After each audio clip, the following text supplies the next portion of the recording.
Everybody, welcome. Thank you all for joining on this meeting, Friday, March 6th, 2026, 11 a.m. This is the Off-Highway Vehicle Advisory Council pre-evaluation meeting for the OHV grant. Hey, Jason, Yes. can you hear me? Yes. Can you hear me? Hey, Jason, can you hear me? Okay. I just had my volume turned off. Thank you. You bet. All right, so let's move into the agenda. The first item on the agenda is called order. Attendees introduce yourselves. So let's just go around the room. I'm just going to go off of my list. Tell us who you are, what your role is on the council or involved with the OHV program, and we'll go from there. Just real quick. So my name is Jason Blankenagel, the chairman of the advisory council, and I am a member at large. Let's go on to Brody. Brody Johnson, the ATV representative based out of Iron County. Okay, Cheryl. I'm Cheryl Butler. I'm the Forest Service rep. Dave. Dave Jacobson. I'm the BLM representative on the council. Evan. Hey guys, I'm Evan Beitsch. I work for the Division of Outdoor Recreation. I administer the Recreational Trails program. Thank you. Jacob. Jacob Hinton, off-highway vehicle lieutenant with the DOR program. Thank you. Jorge. Hey everybody, Jorge Vasquez with the Division of Outdoor Recreation. I'm a recreation grant analyst here to support. Thank you. Mike. Mike Cook. I'm the safety rep for the council. Okay. Nicole Hanna. Hi there, I'm counsel for the Department of Outdoor Recreation. Thank you. Kirk. Kirk Chester, snowmobile representative. Thank you. Nicole Nelson. Hey everybody, I'm Nicole Nelson with the Public Lands Policy Coordinating Office. Thanks. Patrick. Good day, everybody. Thanks for joining. Patrick Morrison. I'm a recreation program director here at the Division of Outdoor Recreation. Okay, let's go, Russ. Yeah, Russ Kazare from SITLA. Okay, thank you. Sheriff Curtis. Sheriff Curtis, Sevier County Sheriff. I am the search and rescue representative. Thank you. Wade. Yeah, Wade Allinson. I'm the state OHV program manager. Okay, Scott. I'm the off-road motorcycle rep for the council.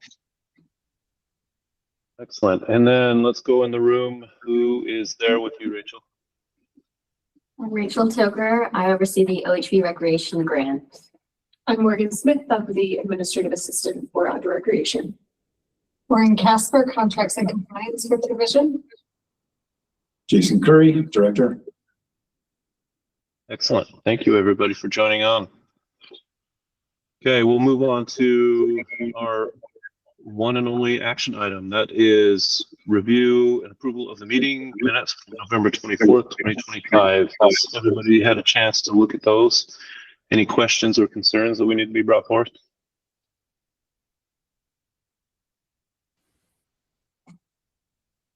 Okay, we'll entertain a motion to approve those minutes. This is Brody. I would make a motion to accept those minutes as written. This is Scott, and I second them. Okay, we had a motion by Brody, and we had, I think Sheriff Curtis was first, second. Sorry, Scott. All those in favor of approving the minutes, say aye. Aye. Aye. Aye. Aye. Any opposed? Okay, I will vote aye as well on that. Okay, moving on. We've got a legislative update from Jason Curry. Jason, take it away. All right. Well, hopefully the updates that I've sent out have been helpful to kind of help you track things and know what's going on up on the hill. Some of you are very tied into that, and others rely on us to try and help you track things.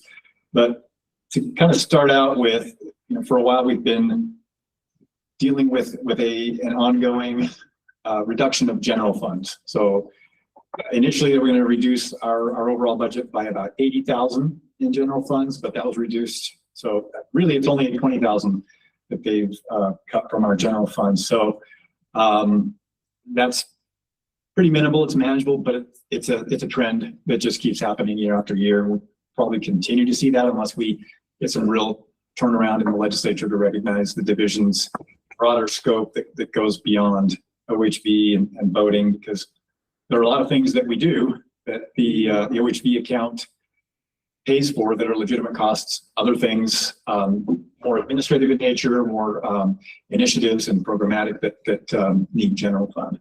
And so along with that, so that was a broad cut across the state, general fund. One of the outcomes of that cut, the DNR, the way the DNR dealt with their cut as far as the administration upstairs, is to ask the division to take on the costs of operation and maintenance of the shop building out back here that maintains all of our equipment. And that's been about an $80,000 a year ongoing cost. The DNR has just paid for because it's been on the footprint of the building here, but really it was one of the only options left for them to cut, because they run fairly lean. So we did take on a portion of that in the OHV account, pay for some of those operating and maintenance costs, which in all honesty probably should have happened earlier. But now we're finally paying for everything from basically the rent on that building to DFCM's capacity to deal with issues as they come up out there. Kind of the three main budget items that we requested that were all included in the governor's budget, and then also have been included in the appropriations subcommittee, as well as the executive appropriations committee trail crew expansion. So an additional appropriation to expand our efforts for motorized trails and for heavy equipment trail construction and trail maintenance. So that's something we're really excited about. That capacity is going to really help increase the stats and bring about some, I guess, better outcomes from just that mechanized standpoint. The other one is an increase in this grant that you all review.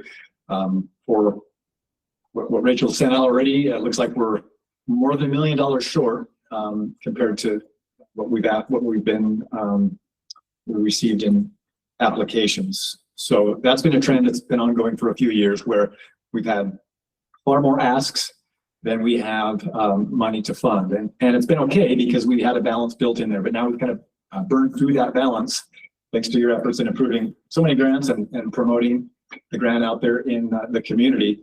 So we've asked for an additional $2.5 million to be appropriated towards this grant, which again is included in everything that we have seen so far. We still have from now until midnight. Anything can happen, but we feel pretty confident that that'll remain. And then also a project management capacity building block for us to basically hire an additional person that can do project management. So everything from the High Desert Trail, because right now Carly Ranch, our division planner, planning director, she's been doing that, as well as a number of other projects and managing them from the division, helping the BLM and Forest Service and others manage projects. And it takes a lot of time and effort to keep following up and making sure that all the parties are making progress. So fairly complex, but it'll be nice to be able to have a dedicated project manager to take all of those on.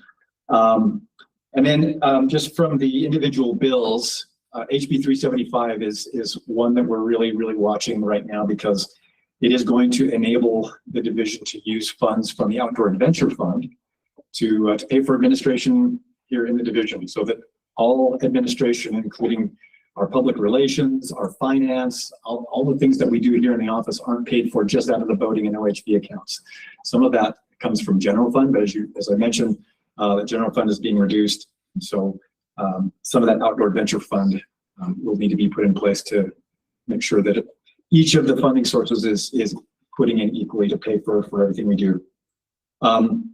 One that kind of came up a little bit later in the game, but I know has been talked about quite a bit, is the law related to color of flag in dune riding areas. And I don't think we've really been too concerned about what that color is historically. Our rangers don't really spend a lot of time enforcing the exact color of the flag. They're more interested in making sure that there is a flag present and it's got the height requirements in those areas. So HB 444, along with a lot of other things, ensures that the law is changed to reflect no actual color, but more of a general high visibility wording to just allow for a little bit more variety in the flags, but still ensure that there is that visibility. Other bills that we're tracking, some of them are really related to OHV, some not so much, but the HB 30 Schallenberger bill to ensure that WMAs can still be accessed by folks that don't necessarily have a hunting and fishing license. That one is pretty well done. Some very technical ones in HB 157 that don't do a lot of meaningful stuff. HB 381. This is a bill that Representative Cutler from Centerville ran, related to what he terms high power electric vehicles. So mainly e-bikes and e-motorcycles, but also high powered scooters. A lot of these devices that just go really, really fast, have a lot of torque and a lot of acceleration. And that bill requires some age groups to get a certification class before they can operate those on city surface streets. So it doesn't really deal with much in our realm. If you're riding an e-bike or whatever, that's still allowed as it has been in the past. The BLM has been making some announcements recently that make e-bike use down in Moab a little bit broader. And that's kind of an ongoing process there. But the e-motorcycles really rampant throughout the cities and towns. I've witnessed some accidents. I've seen some really scary situations. So HB 381 kind of addressed those issues, created some more clear definitions and then a kind of additional category to make sure that we're keeping young people safe while riding them, but not taking away their ability or disincentivizing them to get out and actually be active if it's on an e-bike or an e-scooter or a one wheel or whatever it is. So. And then some others that we're tracking, the public lands duty of care amendments, Representative Ivory, another bill that deals with our adventure fund, HB 567, outdoor recreational infrastructure grant program amendments, just broadening the outdoor adventure fund. And then a couple of them that deal with trails. There's actually two from Representative Doug Owens. One that is a Trails Week designation, will enable us to have a week worth of trails recognition, and another one that provides a process for trails to be recognized and designated by the state of Utah as a state trail. We don't have any of those currently. There are a lot of them, Paiute Trail being a prime example that aren't necessarily designated by the state, but there would be a process similar to what was done last year with state campgrounds. There are a lot of state parks around the state, and also some areas that might make good campgrounds, but not rising to the level of a state park per se. So that has that's been a good process to get in place for state parks. So this state trail designation will do kind of a similar thing for us. That kind of hits the highlights. Any others that you know of, or any questions you have on what I've talked about? Hey, Jason, what about the law that was going to not transfer, but encourage the BLM to transfer Little Sahara to the Division of Outdoor Rec? Yeah, not a bill, but a resolution. So yeah, Dave, that's a good one to bring up. There was several pieces on both BLM and Forest Service that basically just encourages the Division of State Parks to seek out a transfer of lands, including Little Sahara. Not binding, It's just a resolution, and in all honesty, probably not super necessary. State Parks has already been sort of negotiating with and working with both BLM and Forest Service on all of these different suggested land areas, recreation areas. So I don't know that it will add much to that negotiation or add much in terms of likelihood of if that happens or not, but it's an ongoing conversation, and I don't know. Again, I don't know, as far as usefulness, resolutions don't do a whole lot. All right, thanks.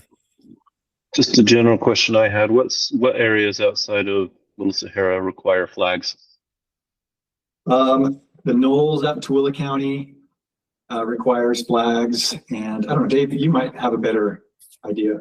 Sand Hollow. Sand Hollow does. I heard they did not, but I think. Oh, maybe just everybody's good about doing it there. I think everybody's just good, and plus it's a state law, so I mean, it is kind of I guess a gray area, but I think people are generally pretty smart about trying to be visible and avoid a collision. Yeah, those are the only ones I know of. I think that there's an old rule back in the state parks that actually lists the different state parks where they're required. If people are interested, I can find that rule. Sure. Any other questions for Jason?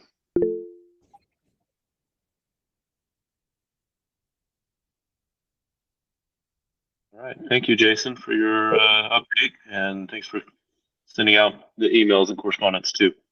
Yep, and we will, once the session is over and we have surety on everything, we'll send out a kind of a final wrap up of where things landed, and do that next week probably. So, and I'm not going to be here for the whole time. I've got a lunch appointment today, but just want to thank you all for putting in the time to do the pre-scoring meeting here, and then also the hours that you'll be spending over the next few weeks to evaluate the grant applications. Thank you. Excellent. Thank you, Jason. All right, we'll move on to the next item on the agenda, which is the OHV program update from Wade. Go ahead, Wade. Yeah, I hope the echo's gone. Is the echo gone? Okay, Yes, thank you. So I just wanted to second Jason on some of those bills. There were a couple bills that were a little concerning to the program, and was a great team effort by users and DOR to kind of tackle these and to educate some of the representatives on how it would impact us. So I won't go into details on that, but I just want you guys to know there was some behind the scenes work on a couple of bills that were quite concerning to us that we've been able to have an influence on. Just a quick update too. We are going to be, the OHV program is going to be hiring a seasonal worker that will be assigned to the Fish Lake Forest. It'll be assigned specifically to the Paiute ATV trail to read trail counters. With the budget cuts down there and the lack of ability to hire, the forest came to us and asked us for help. And for some of you, they may not know, this is the premier trail counting program in the state. It is the longest running and the most extensive. They have over almost 70 trail counters out throughout their system, and they're actually going to add about 12 more here in the next future. So we're excited to be able to support that because it's very important data for the OHV program. As Jason mentioned, the mechanized trail crew, we're optimistic about that getting funded. That's going to be huge, especially on the Arapina and the Paiute trail system, and especially down there on Monroe Mountain with all the fires. Some of you may know that a lot of the 50-inch trails got turned into bulldozed fire breaks. So we anticipate that being having a big impact on our motorized trails. And it'll be throughout the state, but a lot of it's going to be spent there. It's going to be housed out of Richfield, kind of centrally to our big trail system. So we're excited. I'm excited about that. I know that was one of my goals even before I took this job and sat down with Jason and let him know that was a gap I seen in the program.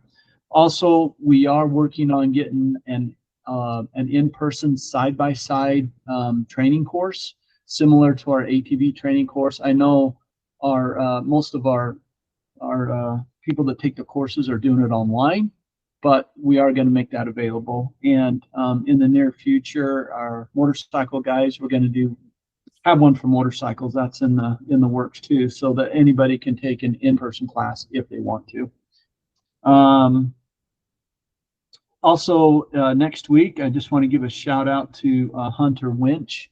Scott, this is in your neighborhood. We are going to have an OHV or an ATV class, a live class in Carbon County.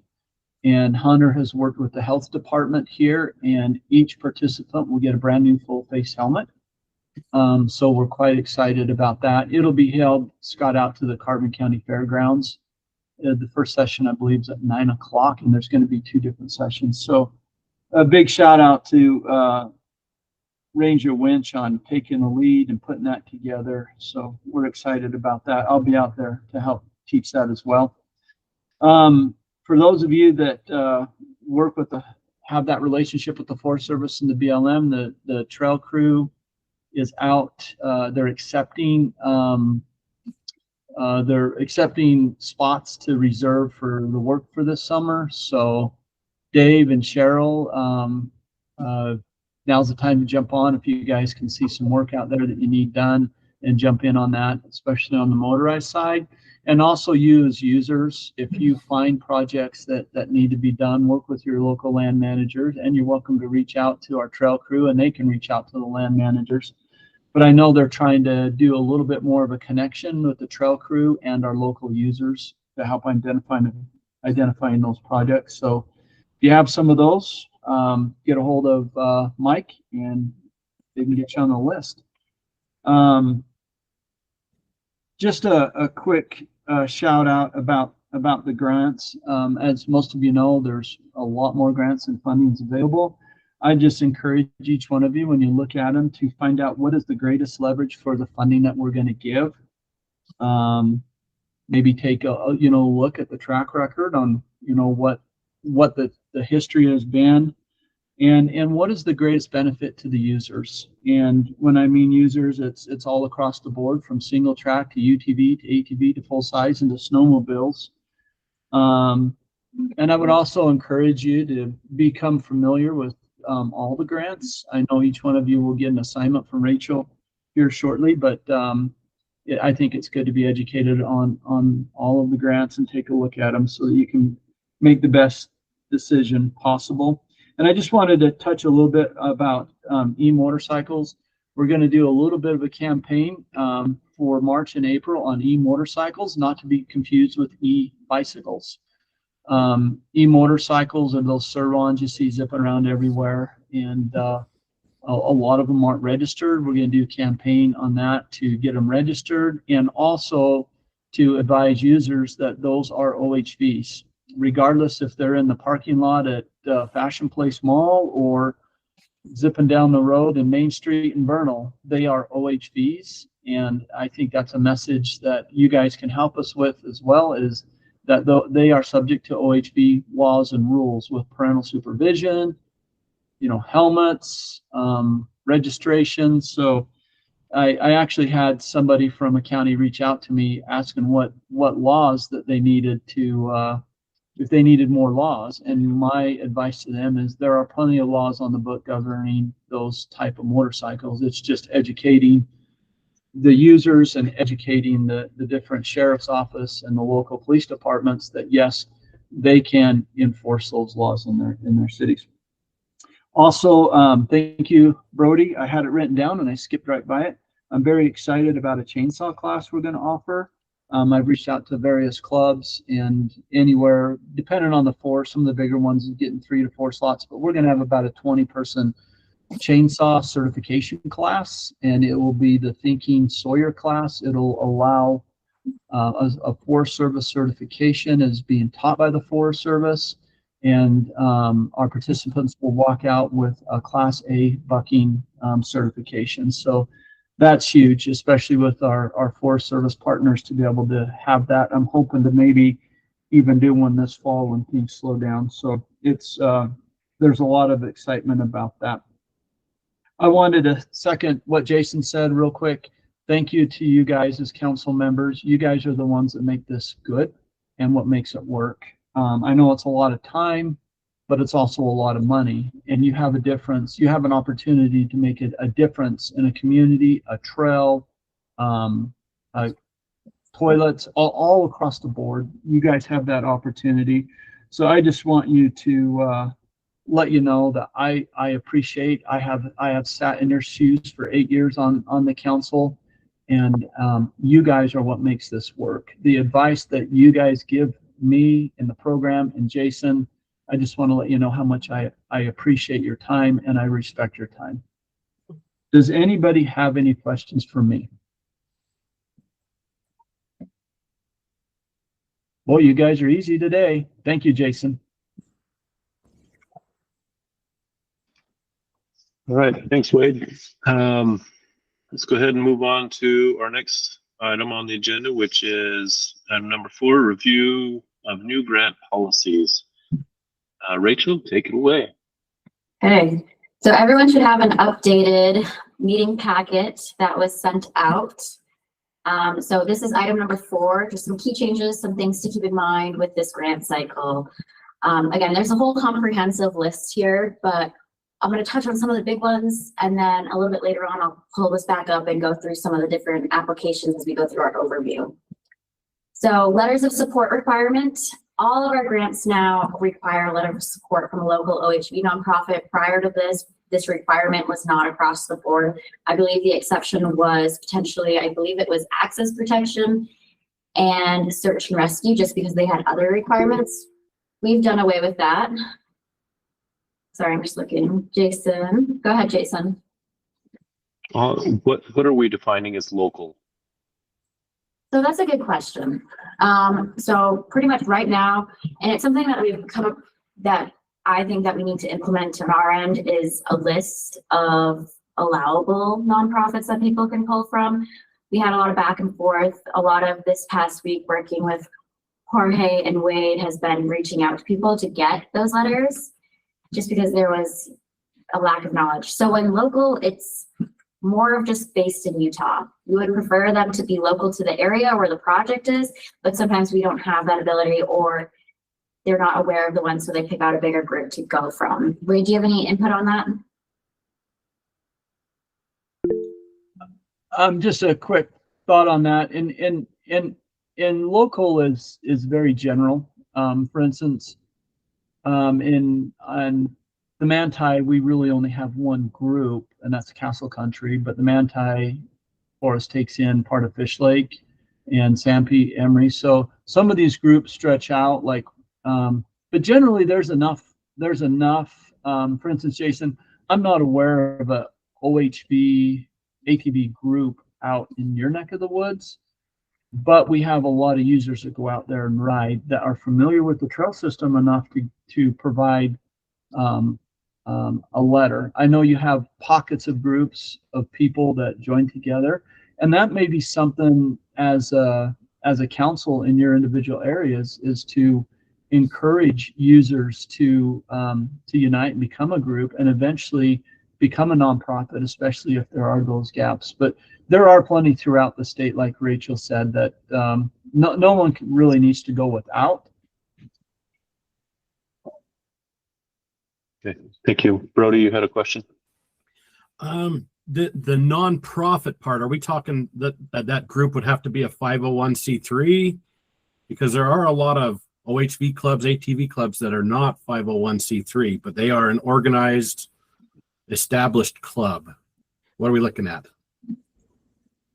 No, they don't. They just have to be an established club and group, but they need to be. They can't be a business. That's one thing. They should not be a business, but they should be a club. But the thing about the nonprofit is they will not be able to apply for grants until they become a nonprofit. Can I try to make a suggestion on this? I think these are some really good questions that kind of reveal that there's some parameters we need to put on this. And it's good to have a letter of support, and we want to have buy-in from the community. So it might be, I don't know what the council thinks of having an approved list, so that we don't have to make these determinations and guesses to what is local and what is nonprofit. We can just say and approved, so we can change it to be include a letter of support from an approved OHV group or club. And then that way, Rachel, we can maintain that list. The advisory council can advise on who is on that list. We can add them fairly easily if there's something new that crops up or one that we might have missed. That would be my recommendation. Yeah, I agree. I like that. That's a great idea. We have a list on our website, but it's not all inclusive, and I'm seeing a lot more different groups that have written letters for people. So I would love to make a conclusive list, and we probably pull you guys in to help and assist with that list as well. Scott, you've got a comment? Yes, I do. Over the last few grant cycles, we're starting to see people that are applying for grants that I'm not sure who these people are. And I have questions whether or not they actually have OHV ties. And some of them that I've dug into don't. And that has some of my concerns that I've started to see the same thing. And if this happens, we need to have some way to determine whether or not this is actually somebody that's on our side or not on our side. And they're actually that their interests are, providing an OHV benefit. And so I think we need to have some type of criteria in there that would say, okay, these people qualify as an OHV group that's, either helping a nonprofit or helping a government agency to apply for money. So I believe that we need to put something together that, some type of rules that have to be adhered to say, hey, we can't have a hiking group in here applying for OHV money and say, hey, wait a second, you guys don't do anything with OHVs. And over the last few grant cycles, I've had grants I've reviewed that I have questioned whether or not they have anything to do with OHVs. So I think we need to sit down and talk about that. What could we develop that would key into that? And so that's some of my thoughts. I've had that for the last year or two. Yeah, and there is the idea of local buy-in too.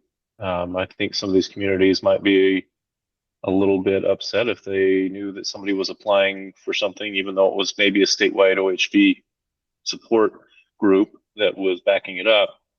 But maybe the locals don't have the buy-in, and we need to be aware of that too, I feel like.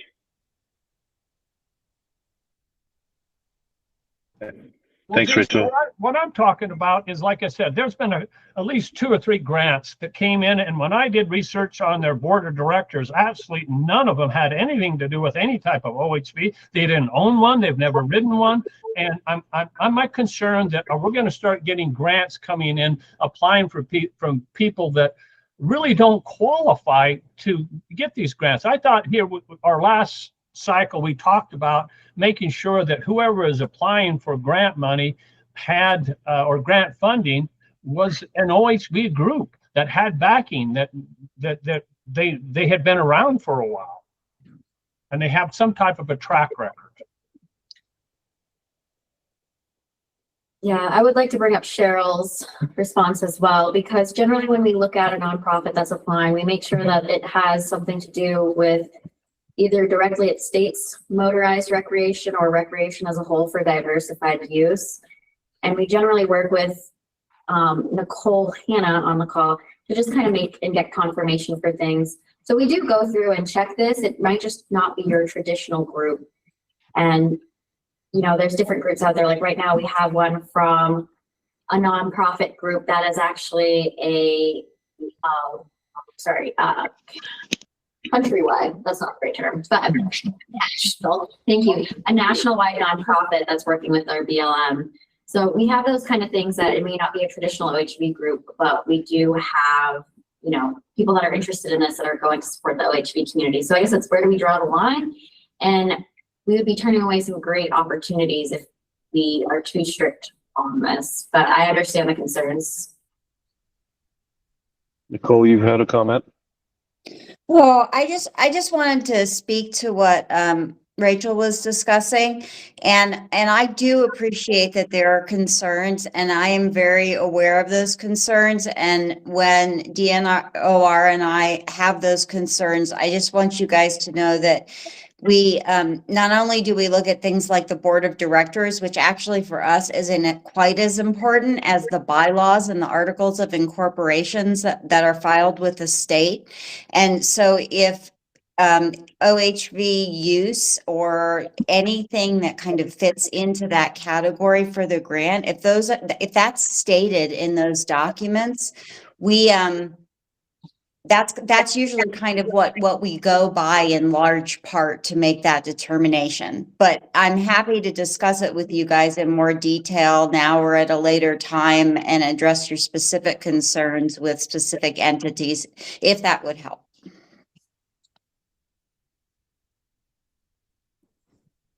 Okay, thanks, Nicole. Okay, I'm going to move on to pre-contract and kind contributions. So you will see this. I believe there's 4 different applications in here that have requested pre-contract work for volunteer hours. So those have all been approved. They're all within the application. Moving on to search and rescue. So we've sorry, I'm sorry. I've been scrambling to look this up. I knew it was there. Just to back up just a little bit. So our rule, Scott, this goes to your question. Our rule lists eligible entities, and one of those eligible entities is an OHV user group as defined in statute, and it's in statute. You're not eligible unless you meet those definitions. And so let me see here.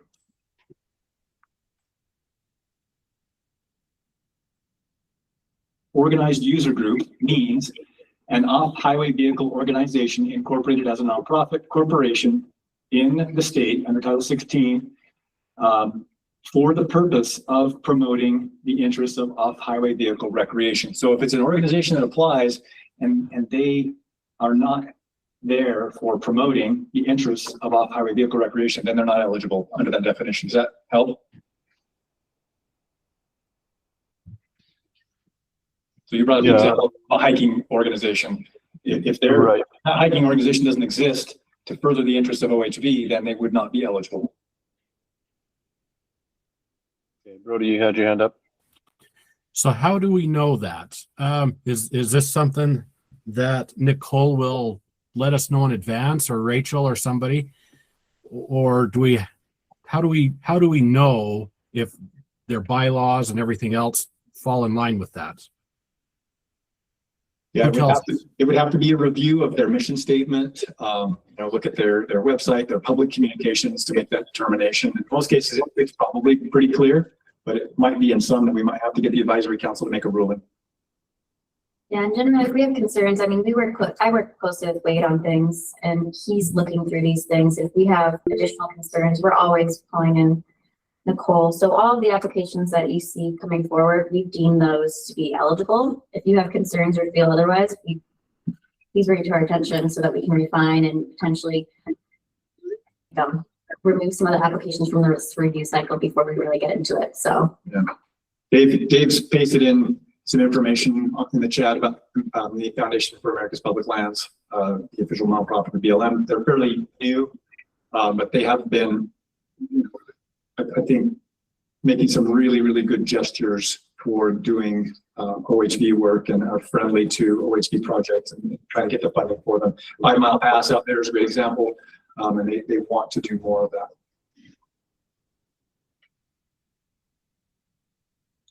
Okay, Mike, you had your hand up. Yeah, I was just curious. We went from, as far as talking about letters of support to, are we talking about, who qualifies for letters of support or who qualifies to actually put in for the grant? Because those probably need to be 2 different things. They are. That's a good clarification, Mike. Yeah, letters of support is a little bit more broad because they don't have to be a registered nonprofit in order to do that, right? To provide a letter of support, I would say they got to be on the list. Our approved list that we create, that if you're on the list, then we'll accept that letter of support. If they're not, then we won't. Or we could evaluate the decision to add somebody onto the list. But to be eligible to apply is another question entirely. And that's defined in statute, and they do have to be a registered nonprofit, and their mission does have to directly relate to furthering the interests of off-highway vehicles. Okay, that Yeah, I just wanted to make sure because I think we got kind of jumped there. Yeah. So how do we get a group on the list for letters of support? Well, well, we'll be reaching out to, Wade is always in the field and he's generally my first point of contact, but I don't know a user group in the area. But also I would love to reach out to all of you and get your feedback on this. Mike, an example of yours is you went to application where we reached back out to you and you had a letter submitted from a local OHV group that I've never heard of, which is, you know your area better than I do, right? So that's why we'll be reaching out to you. We'll be compiling something. We'll also would like to notify all those individuals and get their permission for this. I'm sure poor Castle Country, I think we've had like 7 different applicants reach out to them. So we'd like to diversify that as well. But again, we would like to have this within our application. So there's not so much back and forth. That's what me, Jorge, and Wade have spent most of our time doing the past couple of days since it's closed, is informing people that a local business, whether it be a tour company, does not fulfill this role. So I think that we're just kind of going to continue growing it and really refine what it's actually we're looking for. And to do some of that work on the front end and host that list on the website. So if there's questions, people can look it up. Oh, no, this is not, I can't get a letter of support from these people. I'll have to look on this list and find the closest one or the one that relates best. And that way. Yeah. I think by getting letters of support from those groups, it allows other eyes to be on the application as well. And it gives them, and that's because I know Castle Country kind of got picked on a little bit for letters, but they're the club that represents probably a quarter of the state. And like I talked to their administration, this gives you an opportunity to have a little bit of say in this grant process as well. So that's a good thing to be able to have club presidents and vice presidents say, is this something that's needed on our forest or on the desert? Does this serve a purpose for us? So I think it's nice to have that buy-in on them. Yeah, an example to kind of on top of what Wade said is we had one application and we had them reach out to the Utah Snowmobile Association. And after speaking with them, they did not feel comfortable writing a letter. So it's ultimately that application was disqualified. So it's, having additional eyes on things that, I sit in an office most of the day. So I don't understand, if there's snowmobile trails in that area, but they do. So it's nice to have that kind of buy-in from the community as well. So. Yeah, excellent. Thank you. Local buy-in is great. I just want if we're going to have a specific list, then those of us that will be putting in for grants and stuff just need to do a little pre-work to make sure the groups in the area are on the list so we don't get denied, so that was. Yeah, and the intent would be to be as broad as possible, Mike, and I think we'd have a pretty agile way to consider groups that are not on the list and add them as we get concurrence and advice from the council. To answer your question, Cheryl, yes, we will have a list created before our next grant cycle. So before July 15th, we will have a compiled list that will be on our website as well as within the application so people can directly click on it.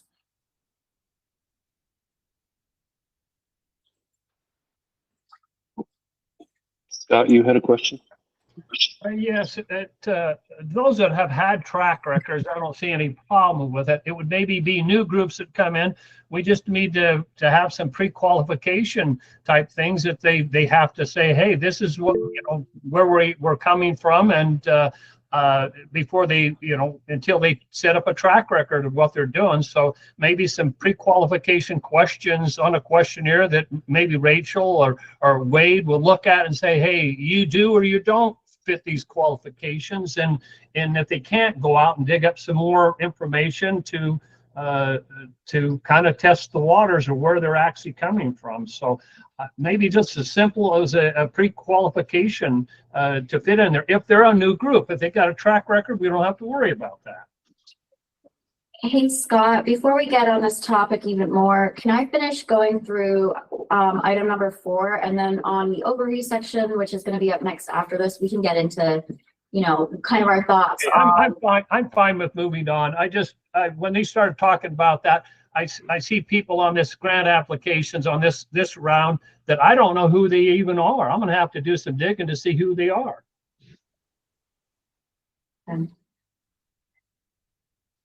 Yeah. Thank you. Go ahead. Question pertinent to item number 4. It was more about that pre-qualification thing. So I'll just put it in the, the message. Okay, thank you. Sorry, I just know we're a minute behind schedule, and I just want to make sure that we can get through item number 4, and then we can get into discussing this. We'll have a half hour to discuss item number 5. So, okay, sorry everyone. I just want to get sure that we're on track. So I've discussed pre-contract in-kind contributions. An update on this as well is that we're still working through our rules that include this. I've been working with Nicole Hanna. Rules generally take a lot longer than you would think they would. So our updated rules that we had approved a while back are still in the works. Okay, moving on, search and rescue. Anyone reviewing search and rescue, please understand that there's a flat rate. Those updated figures can be found within the application when you click on the eligibility for the application. So within, and moving on to the next one is all of our applications, whether it be trail work, search and rescue, OHV tourism, there is a link in there that you can click on that shows all of the eligible expenses. I've gone through everything, but you know, I'm not perfect, so there may be things that I've missed. So if you see something that you're uncertain of, please let us know. And then in addition, what we've also done is a conflict of interest form. So if anyone has a conflict of interest with the project, we've asked that they upload something to inform us of this. So you'll see that. And then as for the budget, we have a new budget sheet. It's kind of a Frankenstein of an old budget sheet that people didn't really like, and then our new budget sheet that we were using. If you have questions on it, please let me know. Pretty much what you do is people fill out the description, quantity, cost, who's paying for it, and then a breakout of when that funding will be available. Something to keep in mind is that we do allow for a 10% contingency. It's just on the request amounts, so it's not the total project cost. And then we've also added an ineligible cost line item. So if there's any ineligible costs, but they want to show the overall project, that's a great way for them to put that in there. And then I also have some application specific notes. I know we're running a little bit short on time, but I would really like to just quickly, for any of the reviewers out there, some things to just keep in mind is the Robbers Roost application. We've made exceptions to the limit to the $1,000 threshold for equipment. I've actually on their budget sheets put my initials on it, so you know which expenses we are allowed to go over. As we talked about earlier, which Dave Jacobson had to mention, is the Foundation for America's Public Lands. It's a national nonprofit, but again, they're working on completing work on behalf of the BLM. And then another one is our Public Lands Policy Coordinating Office. Nicole Nielsen is a part of this. So, and what we generally require with access protection is a coordination form. They've also submitted the coordination form, but in addition to that, we require that they have an additional letter of support. And then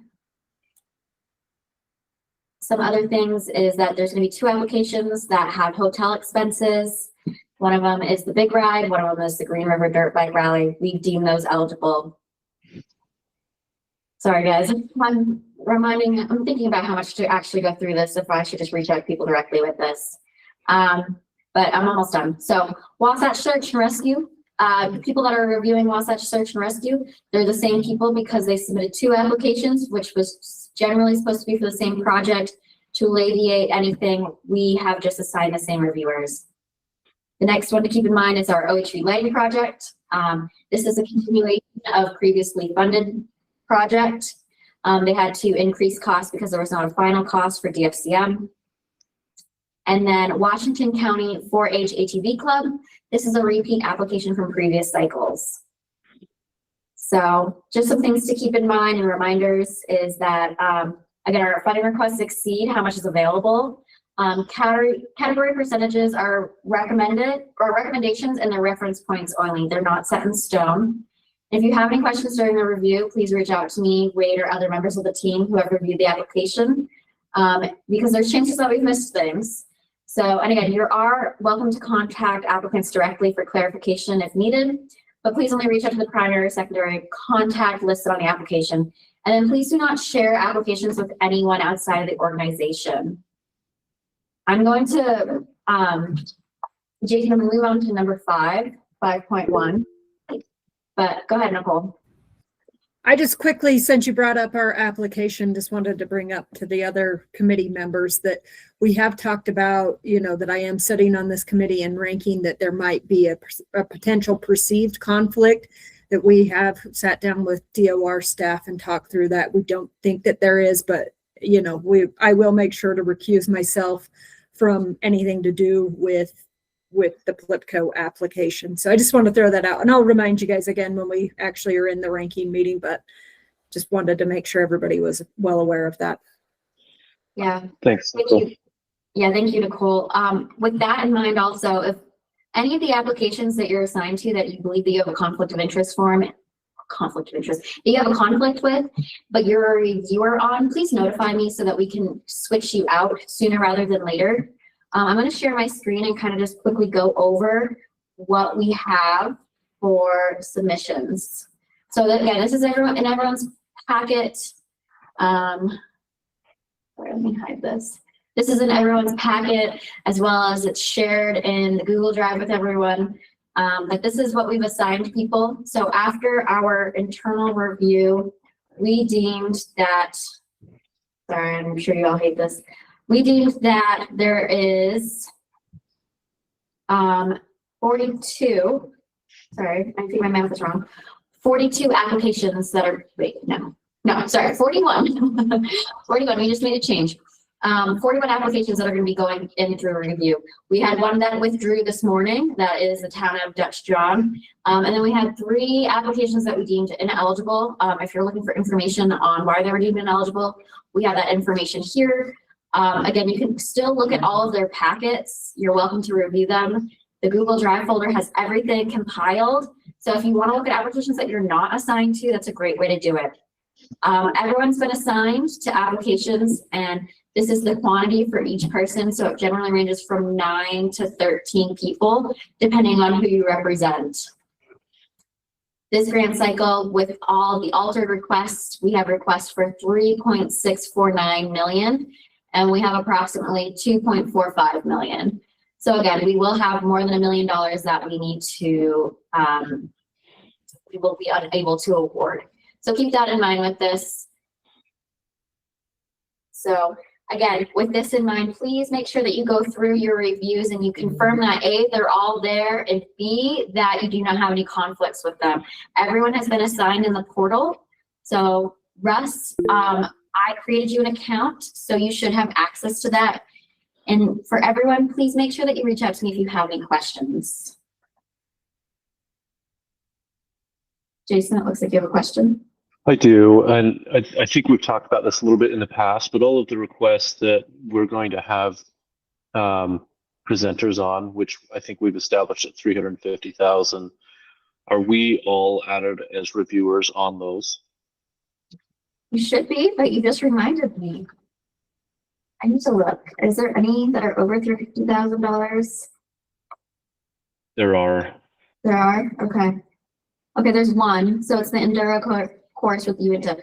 Yes, you will all be. So what we'll be doing is with that one, we still only have 3 reviewers, but it will be sent to the entire advisory council for them to review. So we'll have 3 evaluators that are scoring, but it will be sent to the entire advisory council for their information so that they know, because we make it mandatory if it's over $350,000 that they have to do a presentation. So we'll be working with that applicant. Thank you for reminding me of that. It just went through and I forgot about that. Thank you. Mike's got his hand up. That one's coming from Uena County, so I'm just going to recuse myself. But if you need any information, feel free to call me. I think I'm the contact list on it. So just let everybody know that. Mike, will you be presenting on it? Yes. Okay, perfect. Well, you'll be having some time on our agenda in our next meeting. Yep. Thank you. Yeah, I'll be sharing that with everyone so that they have their eyes on it. They know if they have any questions, you know, who to contact, and then Mike will also be presenting on it. Nicole, what's your question? I was just going to say, Rachel, I think we talked about this, but you have Plipco on the agenda to present as well, right? And that won't be me. I think that'll either be Reg or Dylan. Yeah, I have a few other applications that are planning to present as well. So I'll be reaching out kind of probably this coming week to get established, kind of working on the draft agenda and getting people that want to present on it. So yes, Nicole, you will be on it. I think I know Cheryl, there was a mention of Tread Lightly, but I didn't see a Tread Lightly application. And I feel like there was more, but there will be a few presenters in the meeting, but the one that is required will be the one from Uinta County. But yeah, we'll have more. Hey, Rachel, did we have an exact time that we will time slot for them? Is it going to be 2 minutes, 5 minutes? Do we need to discuss that so we keep on track? Generally in the past, we've allowed for, I believe it was 10 minutes total. So we allow for 5 minutes for them to present on it and then 5 minutes for question and answers. So for our advisory council to ask anything, I would wait. You're a good timekeeper, so I'll be relying on you in those meetings. But if anyone feels that we should have additional time, generally if it's over $350,000, I believe last time that we had presenters, we allowed technically 15 minutes, so 10 minutes for them to present and only 5 minutes for Q&A. And then the people that just wanted to present on their applications that were not required to, we gave them a 10-minute time slot total. So let me know if you'd like to pursue that way or if you feel differently about things.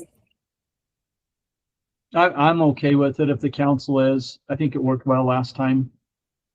We just need somebody to raise their hand when they've got 30 seconds left. I'll take care of that. I'll be glaring daggers at Wade and be like, Why them, not me? Jeez. Sorry, being a little harsh today. Okay, so I've kind of gone over an overview of things. I know, Scott, you had some questions about eligibility on some stuff. Do we want to dive into that before we move on to, you know, kind of the Salesforce Evaluator refresh portion of this? Hey, Nicole, Rachel, I know that I'm hearing impaired, but I'm having a hard time understanding you. I'm not sure if anybody else is, but I can understand everybody else okay, but you sound like you're in an echo chamber to me. And I don't know if it's a speaker or what it is, but I can, but I have to concentrate on listening to you. Is my sound quality bad for anyone else? It's just that it's a little bit like further away than everybody else. So it's hard to hear you articulate things. Okay. Does that make sense? Sorry. No. Thank you. Our speaker is on a TV, and it's my understanding that they're getting additional speakers to go in the room. Because I've had this issue too when I've been on calls with people that it's hard to hear people further back in the room. So I'll just get closer. I'm not sure. What I do is I turn on the CC. So I read the captions while you're talking. It's been really helpful. Maybe it'll be helpful for somebody else. That could be very helpful. I'll have to figure out how to do that.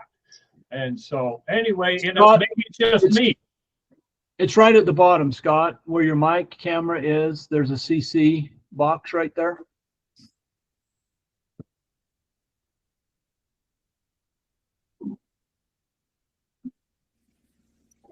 Oh yeah, I can turn it off for us. Thanks for each individual. Okay, Scott, so my question was, now that we're kind of on the overview portion of it, do you want to continue your discussion on eligibility when it comes to nonprofits, or do you feel like you had, like the discussion, you got enough out of it? I think we've covered it enough. And I think but we need to come up with some firm things that we understand. And I know we put some stuff in the documentation. I just, the last few grants, I've seen stuff, and when I've dug into who they are, I question whether or not that they have my interest at their heart. And so, and some of it could be we have new people, but I believe that when we have a new applicant come in here that we don't know, that we need to have a separate set of criteria that they have to meet in order to set a determine if they can actually apply for it. Yeah, an easy way to do that is for nonprofits, we can have a requirement that they have to upload their bylaws. So instead of having to dig for them, I think this was a requirement back in the day and we did away with it, but I think adding bylaws to a requirement for our nonprofits, then you can easily kind of review that. We can review it. And, you know, if we deem it eligible, but the council doesn't, then we can go through and review it during the grant meeting or even the pre-scoring meeting like right now.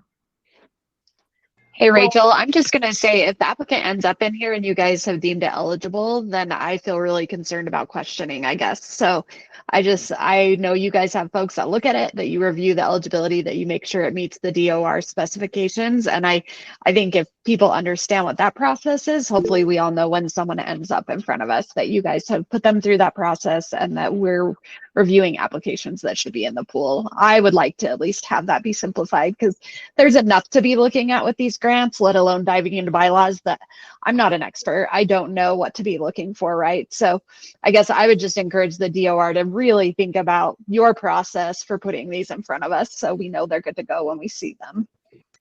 Cheryl, you say that, but here 2 grant cycles ago, when I dug into the board of directors and I started digging into who they were and weren't and what they did, I highly questioned that none of them had anything to do with any type of OHV thing. And so I realized that as a group, there's a lot of things going on, and reviewing the grants sometimes can be complicated.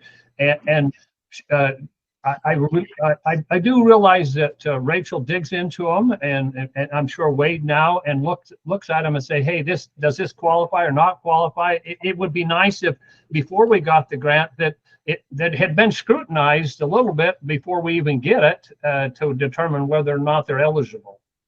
And that's what we do, Scott. We do scrutinize these applications and these grants, and we review them. You know, Wade and I have had a couple of conversations about different applications that have come through, whether or not we deem them eligible. So it's something that we do. And again, we can always look further into it. As Nicole Hanna said, you know, when she reviews these to make sure, she doesn't go look at the board of directors, she looks at their bylaws. So maybe that's an addition that we can start doing if you aren't aware of who the applicant is and who they represent. Well, one of the questions could be, do they have a track record of doing things for the last few years? That might be a question. Have you done anything before in the past? My only concern with that is that we don't want to defer people or make it so that people can't dip their toes into this community. I don't think we see a lot of new applications coming in from different people, and as a division, we're excited about that. We don't view it as a negative sense. We're excited that more people want to get involved. It means that we're we're letting other people know about our application, which is what we do time and time again with our grant cycles and our grant presentations that we do across the state. We want new applicants to apply. So we don't want to hinder anyone from applying or receiving potential funding. And I'm okay with that. Maybe we need to look at maybe having somebody that has a track record being a sponsor for a new person, and they do the research. Have an OHV group as a sponsor. I mean, I'm throwing thoughts out that I'm concerned that over the last few grant cycles, we've had people apply that it didn't seem to me that they were an OHV group or had that in their interest. Yeah, and I think it's important that it's okay for us to be able to delve into that as council members and be able to talk to the applicants. And maybe it just makes sense at this point. I don't know that we need to get in the weeds on it, but If we're kind of on the edge with that, Rachel, just let us know that, hey, this one's kind of on the edge, and then we can look into that more if we want to on our end and figure that stuff out. But ultimately, like what Rachel's saying, we don't want to like exclude people from applying necessarily. But if they're kind of on the edge, then we should be able to, as the experts, communicate that and have that in our evaluation process to be able to determine whether they do or do not meet those requirements and can get the funding. I'm okay with what we've done. I just wanted to voice my opinion, and I think we've covered it. I mean, Scott, I'm looking at everyone that's come through, and I've worked either directly with these applicants to get confirmation that they're eligible, or we brought it to Nicole Hannah's attention, or I've worked with Wade to get confirmation that they contribute to the OHV community. So, I mean, if you have concerns, please let me know which ones so that we can help clarify and explain why they've passed through and why we believe that they should be reviewed and evaluated to receive funding. I can't say anything right now. I'd have to dig into them. I don't know. I guess I've seen people on here I've never seen before. I don't even know who they are, and they could be a great group. And so we just need to dig into and make sure that they are. That's all. And that's kind of what we've already done on our end, right? So that's what we spend once things are submitted. We go through, review it. We don't just pass everything along. So, and Wade's been a huge help in this. He has a lot of knowledge. I rely on him heavily for his assistance and understanding who these different groups are. So, thank you. Yeah, thanks for the discussion, Scott. Brody, and then Wade. I just posted my question or my concern on the chat, so mostly for Rachel.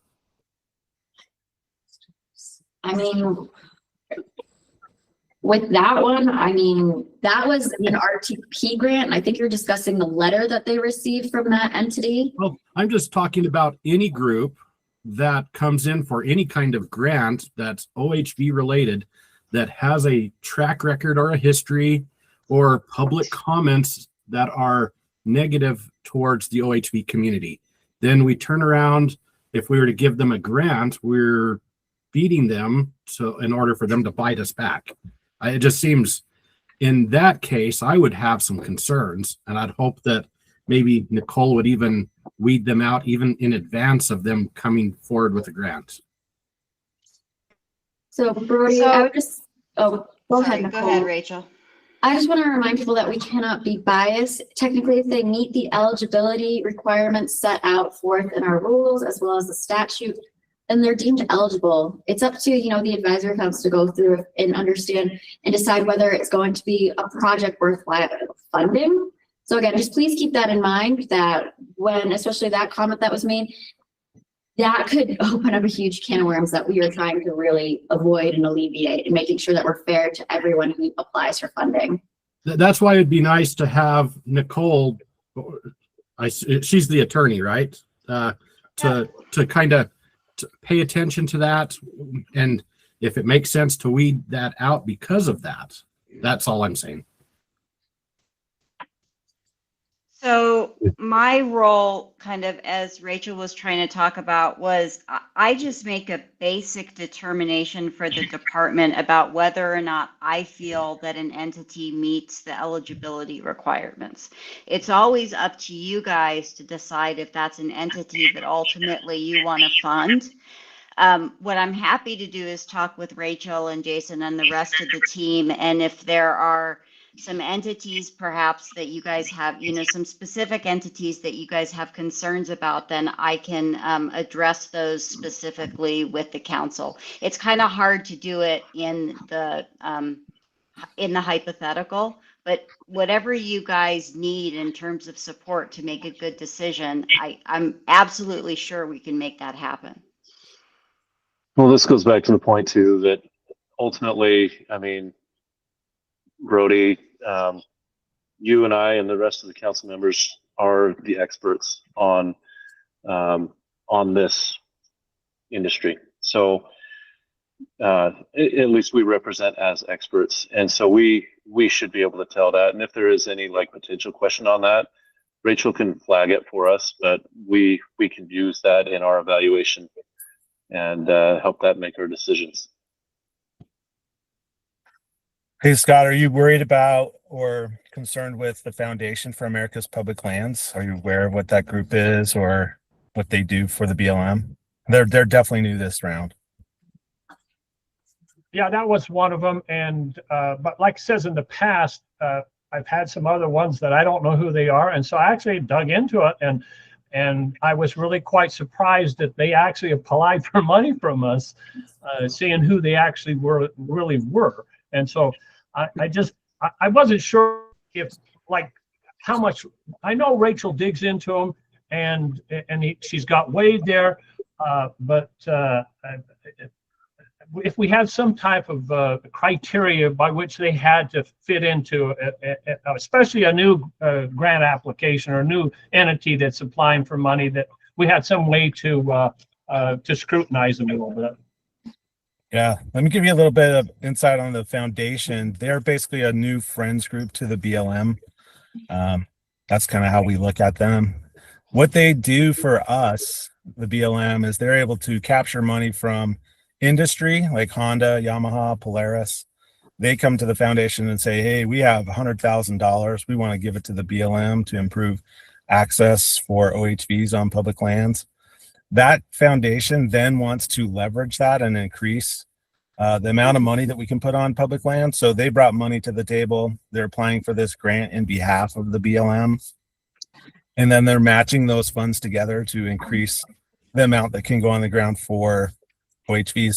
And so they become the recipient, and then they do all the purchasing. They can purchase faster and quicker. They can set up contracts, whatever it needs to be, way quicker and faster than the federal agency. So that's kind of how they work with the BLM, and they're constantly asking us for projects to assist with. So you're probably going to see them more and more on grant applications. But that's how they work with the BLM. All right, Wade, you had a comment? Yeah, just real quick. I think we're kind of getting past this, but I think Jason brought up a good point. We will be looking hard at the applications to make sure they're following statute, that, you know, they exist for the purpose of promoting OHV interests. And, you know, if we get a question one, that's maybe something the council can decide when they look at an application. They can decide, does this group promote OHV interests? So we'll look hard at that, Rachel and I will. So yeah. Okay, thank you. Mike, you have one more comment?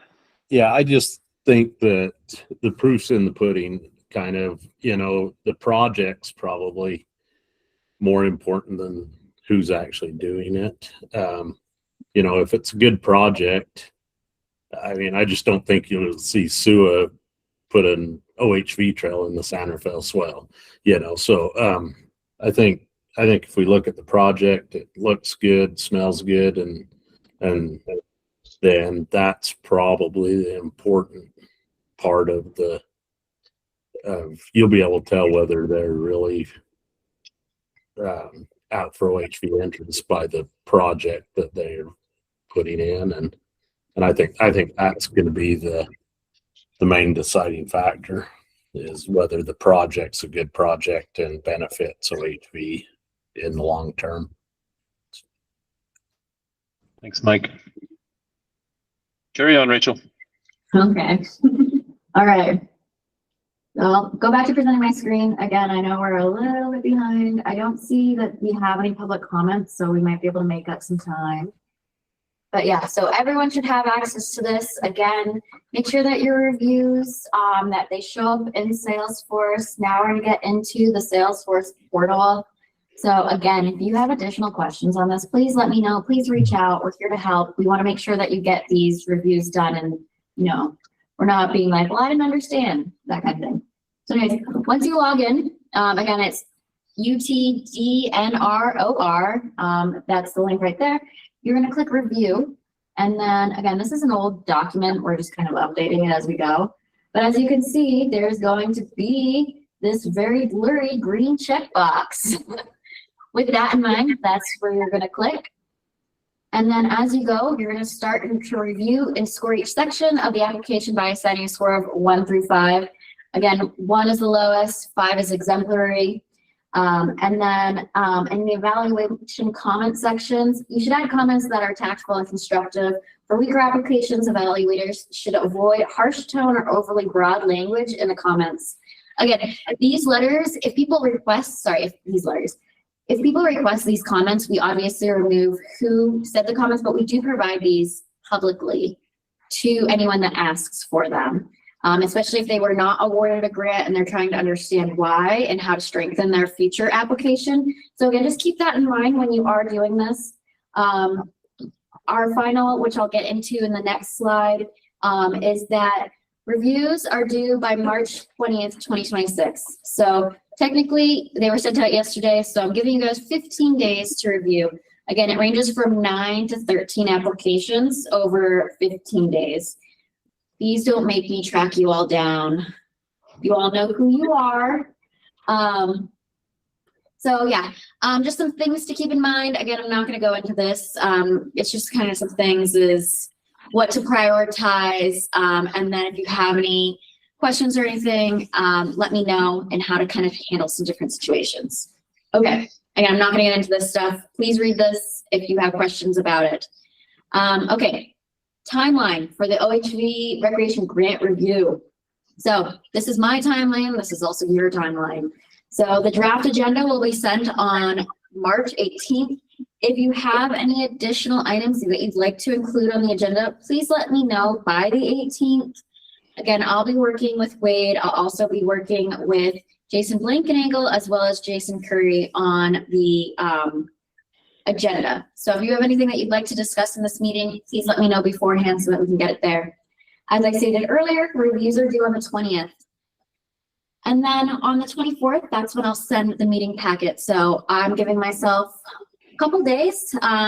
So pretty much, I believe the 20th is 15th. So you could get them in on the weekend. But once Monday hits at 9 a.m., I expect those reviews to be done so that I can get all the packet done. So I can compile reviews, scores, evaluator comments, and so forth. And then on the 26th in Richfield, we will be meeting. It can be a hybrid meeting. So if you're able to attend in person, we would love that. If you're unable to attend in person, we will have the capability for you to attend online. It'll be from 10 a.m. to, I believe, 4:55. I think they have an event going on at 5.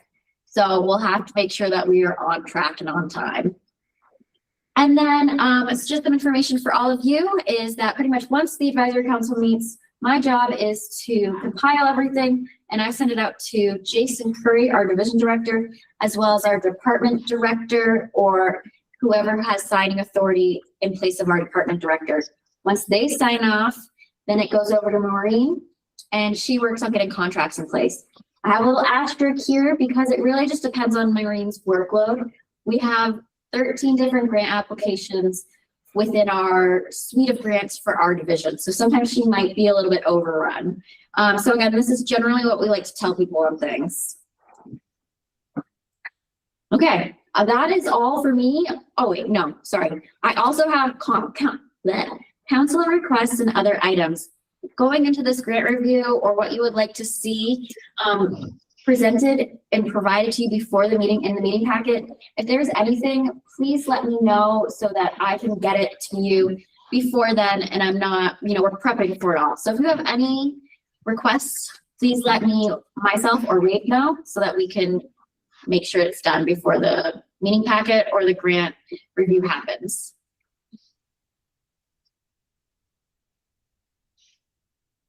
Okay, excellent. Thank you, Rachel. Thank you. Any other questions about the reviews?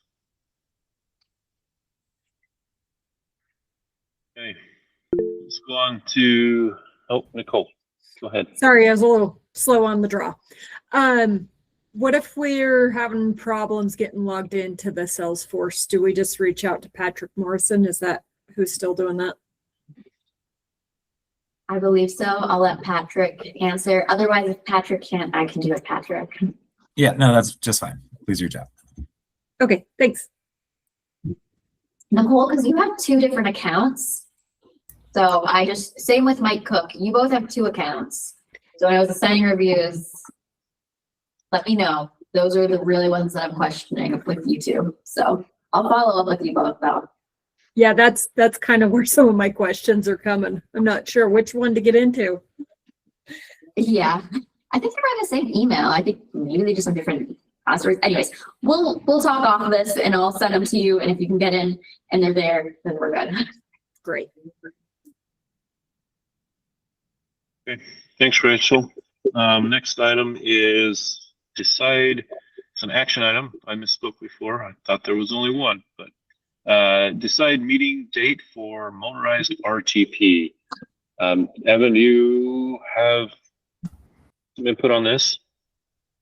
Yeah, thank you guys. I'll try to keep this very, very quick here. I do have just a quick update as far as like just determining an appropriate date for the motorized scoring meet for the RTP. And I also just briefly wanted to touch on just, what we're looking at funding wise for the RTP this year. And I think, this committee will be pretty happy to know that is, in these times of kind of uncertain funding amounts for motorized programming, the RTP is an absolutely, useful funding source that could be available to this committee. And so I appreciate all this committee has done previously to award RTP projects or award funding to these projects. So yeah, I want to briefly, can people see my screen? Yes. Okay, cool. So I just wanted to touch real quick on some of the funding that was awarded last year with the RTP. Historically, unfortunately, this has been a pretty underutilized funding source for this for the motorized community. And so last year we gave away $2 million, a little over $2 million through the Recreational Trails Program. Again, this is a federal funding source that is made available to Utah each year. Last year, that $2 million, only $494,000 of that came from the motorized side, the motorized category of the RTP. And so half of that funding is essentially available for the RTP each year. And I'm excited to share that previously we tended to average around 4, 5, 6 applications. We've pretty much doubled that already this year with a lot of help coming from Wade. Wade, thank you for really kind of shouting from the rooftops the benefits of this program to the motorized community. So this year we already have 10 applications. We could have more coming in. Let's take a look at the funding that we have available this year. We still have to do some number crunching over here as far as like rollover funding from projects that either didn't utilize all their funding, things like that. But as far as like the apportionment, so the amount made available from the Federal Highway Administration was $1.5 million essentially this year. So $1,561,000 to be exact. And so split that down the middle and we have $780,926 available to both the motorized and the non-motorized categories of the RTP. So, I mean, a pretty substantial amount of funding that I'd love to see this committee, help determine how to best utilize. I'll keep this part quick, but I did, as this scoring meeting for OHVR approaches in the next few weeks, and I'm looking forward to joining you all for that. It's worth kind of considering, what types of projects might be able to be utilized on the RTP side in future at future times. And so some of the eligible categories for RTP to be utilized for motorized projects is development and maintenance of trails, trailside facilities, signage, equipment purchase is a really useful use of the RTP. So that's the maintenance side of things, grooming, construction. Wait, I'll give you the floor here in just a second. I just wanted to also touch on the fact that RTP can fund educational initiatives. That's educational programming and publications. And then also a very, very underutilized category of this is the acquisition piece. So the RTP can fund the acquisition of properties through easements and through outright purchase of a property. Wade, hop on in. Let me take my screen off here. Yeah. Hey, Evan. You and I talked about this. If the council sees an application that they don't feel comfortable funding, but it could be a good RTP, can they just kick that right over to you with a recommendation, and you can take that application and put it with the rest of them? That already, how would that work? Because I think we do have a few that could go RTP on this cycle. That would be very good RTP ones. Can we just hand that over to you and say, we recommend you, you go this way? Is Right. that possible, Evan? I think it's possible. We need to have like the coordination with the applicant as well. And one thing that would work in our favor to allow that is the fact that just this year things are a little bit different. Our timelines are a little bit shifted. So this committee is meeting for OHVR a few weeks before the closing of the RTP. So I mean, if an application is able to be put into the RTP before that April 1st closure date, you know, and again, coordination with the applicant is key there, then yeah, absolutely. The only thing I would be, you know, want to kind of emphasize is just that we are able to communicate that with the applicant. Because one component of RTP that's a little bit different is just the fact that as a federal program, there are NEPA needs, or, you know, there's a NEPA pathway determination that's required before the applicant can receive funding. So, you know, should the project shift over to RTP, I just don't know if there's going to be any additional considerations like NEPA that the applicant should be made aware of. So as long as we're meeting, so what I'm hearing, I just want clarification. We are meeting and deciding this prior to your deadline, your April 1st deadline. So can we just say, okay, we're just going to give this application to you? And can you take and run with it, or will it require additional paperwork from them, especially the ones that, because I assume you'll be there at our meeting and you'll be able to give guidance to the council that, yeah, this one will work. No, this one's not going to work. Am I making myself clear on that? You are. And yeah, I mean, that's a viable pathway. The applicant would need to apply to the RTP application. It's the same exact portal that's utilized for OVR. But, you know, there's specific questions that we ask in the RTP application, and a lot of those are outlining, you know, and kind of, you know, shaking out those projects that are going to have unique NEPA needs. And, you know, that's just the nature of the program. You know, some projects, something as simple as a sign going in the ground can just be, you know, open up a NEPA storm. You know, there's a little bit more that goes into the approval of these projects. And so it would just be, yeah, if that applicant is willing to take the time to shift over to the RTP application and, you know, input all that information, share the map, share all that stuff with us, absolutely. Okay, that answers my question, because they are going to have to apply, and they're going to have a very short window to apply, but generally they've got all their budgets done, right? And the recommendation letters, it's just a matter of less than an hour filling out the application, because they already have the data. So it shouldn't be the materials, just move it over. Evan, thank you so much. Yeah, no, thank you. And just the one other thing I want to touch on is the scoring date for the RTP. And again, I thank this committee for taking the time to also, you know, put in all the work that's required for evaluating applications. It's an extensive process. And so I thank this committee for also helping out with the recreational trails program. And one thing I did want to find out today is when you guys would like to host the RTP scoring meeting. And so typically, you know, in previous years, that's something we've done at the same time as the OVR scoring meetings. This year, it's a little bit different. Just, you know, our schedules are a little bit off, but it sounds like it could be beneficial to both parties.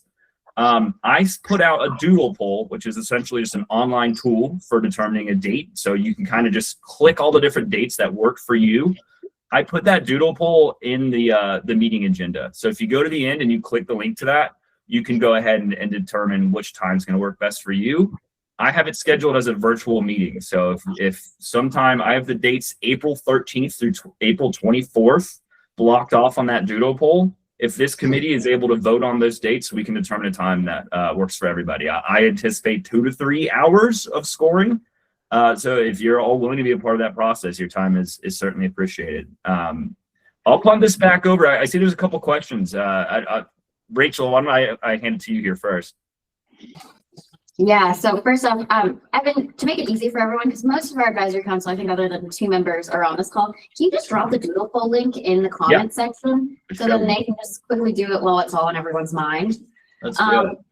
And then one other thing is, I was hoping that you could talk about the education, because there is some nuances to RTP, and I just want to make it clear that, because I think during the grant review for OVR, people are going to be like, well, why didn't they apply for RTP? And I think education is a really important one to highlight. Yeah, so yeah, there are some nuances with RTP. One of those being that technically we have 5% of our annual apportionment can go towards educational initiatives. Not a math guy, so I don't have that number in my head at this moment, but essentially, from that apportionment amount, we can't award much more than that 5%, or we can't award more than that 5%. And the way we kind of classify a project at this time as an education project is if more than 50% of the budget is going towards education. So as long as the majority of the project is infrastructure, we tend to categorize it as that. Thank you. Yeah. Any other questions about the RTP? We got Mike. I just have a couple. We're looking at buying a piece of Sitla property, and Sitla's going to do their own cultural on it. Would that qualify for the federal NEPA needed for the RTP? Like if we wanted to match the proposition or the grant to buy the property with the RTP or vice versa, would Sitla's cultural studies meet the NEPA requirements? So it depends on the age of the study. Typically it's 18 months is like the age range that the FHWA likes to see with those studies. Each site and each project type are kind of different as far as like what the needs are of that project. But yeah, like if there's already been a cultural survey, if there's already been like some aspects of NEPA completed, that's just information that we'll be able to take and share, like with UDOT is actually who performs our NEPA review process. So we'd be able to share those files with them, and that would certainly grease the wheels for kind of making that process go quicker. Okay. The other quick question is, I would like to eventually build some kind of shop or something for storage of trail equipment and stuff. Is that something that RTP would cover? Yeah, so RTP covered a equipment shed for Nordic ski group actually last year. So pretty standard cost. Cool. I'll probably be putting in an application then. Awesome. Well, probably not this cycle, but maybe the next one. Well, you got a little time. All right. Thanks. Scott, you had a question? Yes, I do. I do have a question. I thought we were going to put both these grants at the same time, the RTP with the OHV grant, and so we could use the OHV money to leverage RTP funding, and apparently that will be more difficult to do if we don't do it at the same time. Rachel? There was a meeting a while back where we decided to change the dates for the grant review portion for over, and that's kind of why the dates are different now. So we decided that, people wanted us to move up the application period so that that funding was available a lot sooner, so that the season could start sooner. Because now with this, we expect contracts to go out mid-April, versus if we were running on the timeline for RTP, they'd be starting a lot later, almost into summer. So that's why we have a different timeline. Again, that was decided by the advisory council. And I think there could be some benefit to this kind of staggered timeline. Wade was sort of alluding to that earlier. I think there might be some benefit as far as like moving projects over, determining which projects might be able to match RTP. But let's see how this goes. Like if this ends up being, more of a headache for everyone, I'm open to finding a way to coordinate a little bit closer with this committee. So let's, see how it goes. Any other questions about RTP? I don't want to take up too much of your time. Yeah, there's some comments about the NEPA requirement being met. What is the NEPA requirement for equipment purchase and education? Is it like not there, or pretty much just a real easy pass through? Right. We do not require. Sorry to interrupt. We do not require like a NEPA review for equipment purchase or for education. It's for any kind of infrastructure project. So as we're evaluating, we are looking at those projects and maybe recommending that they be considered for RTP as we go through this review. And with that, the RTP, is it still a 50% of the project cost? No, so it's actually a little bit more of a generous share. So it's a 20% match requirement. Okay. That may be something we consider too, is splitting grants and recommending they go for the RTP for a portion and maybe we cover a portion. Okay. I guess I just have a comment on that. I think the applicants put a lot of time and research into which grant they applied for. And so I would say, in my mind, the reason we would be recommending them is if we don't think we can fund them out of over, or if we don't think they're, if they're below our line or something like that. Because I'll just say, if like we went through all the work to submit it to the over and the council's like, I think this would be better to RTP, and then we had to hurry and crank out and turn around and get it into RTP, that would be tough, right? Like, because ultimately the applicants decided where to apply. So I guess just keep that in mind from an applicant perspective. But if I got a call that said, hey, your project fell below the line, it would also count for RTP. Do you want to get that in there? Then yeah, we would rally, right? I guess I don't want us to be kicking people out if they're going to score well and we can fund them, right? So I don't know. I feel like that's a little bit of an overstep. And I think as an applicant, I wouldn't appreciate that approach. Hey, Cheryl, some of my thinking is that I want to leverage the OHV money with the RTP. And if we're not putting them together, it's going to be hard to do that. And we're going to have some type of mechanism to allow that to happen, because I've told people that want a piece of equipment, I says, hey, go after RTP and go after both of them, and we can leverage that money. Well, and hopefully they would write that into their application, right? Where they're like, we would need this much from over. We plan on applying for this much in RTP. They should already have that captured in their application, since over is in front of RTP. I would hope that they have that captured, right? Like, here's over money, here's what we're hoping for from RTP, and here's what we're bringing for match. So really, they should have incorporated that in. If they were going to do that type of matching, right? Like, we should already see that in their budgets when we're considering them for over. I have never seen one. Maybe we will this year. Okay, but I'm just saying that I have pointed people that want equipment, says, hey, look at the RTP. It's going to take longer to get the funding, but use it. It's good money and we can leverage it. Yeah. But yeah, I guess I'm hoping we use this more of like we don't think it'll get funded. Here's another opportunity for you, rather than I think this one goes over here and I think this one goes over here, because they are different. They have different requirements. They have different documentation you need to provide. It's not just a quick like move it from one grant to the other. So I'll just put that in as someone that applies for both of these types of grants. I think, again, if someone's not going to get funded at all, I'm sure they'd be willing to do the work, but I'm sure they all want to be considered fully for over. That's a valuable perspective, Cheryl. Thank you. And I think that kind of speaks like the further need for like collaboration between these two grant programs and just the users in general, and just kind of making people more aware of like, the strengths of each of these programs. But I do know, at least on the RTP application, we're asking, if that applicant has applied to over, or if they've at least considered it. I think Rachel's done the same on these applications as well. But yeah, Rachel, I'll hand it back over to you. No, I did not do that.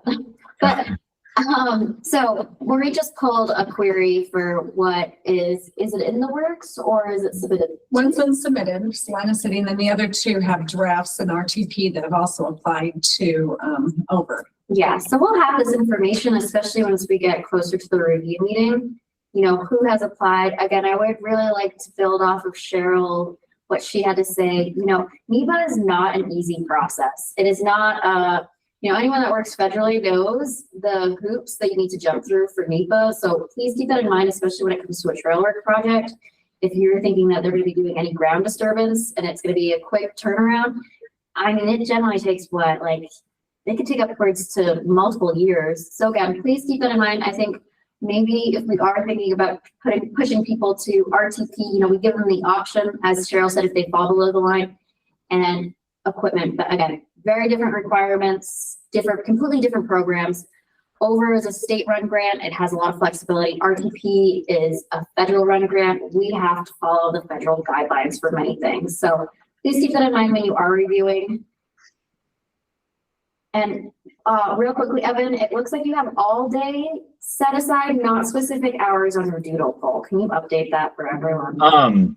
Well, I don't have a doodle account, so they won't let me do any times in between an hour and a day. So I apologize for that. But yeah, I was more so hoping to, I guess this is something I wanted to confirm with the committee. Like, Wade, I know you had suggested times potentially kind of outside of typical working hours. I'm flexible. I'm curious, like, what times tend to work best for this committee. I don't think this would be a particularly long meeting. You know, right now we have 10 applications that I imagine that'll grow a little bit. You know, maybe if we end up with double that amount, 20 applications, I would imagine maybe 3 to 4 hours would be needed to award those projects. So I'll leave that up to you guys as far as like what time of day tends to work best.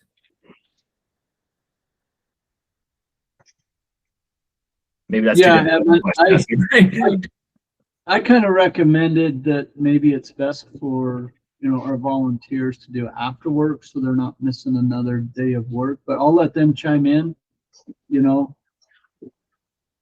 I would agree with that. After 5 would be better for me. So if that's like the general thought, then you know, I'll send some more context in a message to everyone, but just maybe you can know, looking at that doodle poll, that's for times taking place after 5 o'clock. So I guess I'm around 5 to 8. Would that be late for everybody? Like a meeting ending at 7 or 8? Is that okay? That's fine. Yeah, because it'll all be virtual, right, Evan? Yeah. We'll just do Yeah. this will just be a completely virtual meeting, so we can do it from our homes. Great.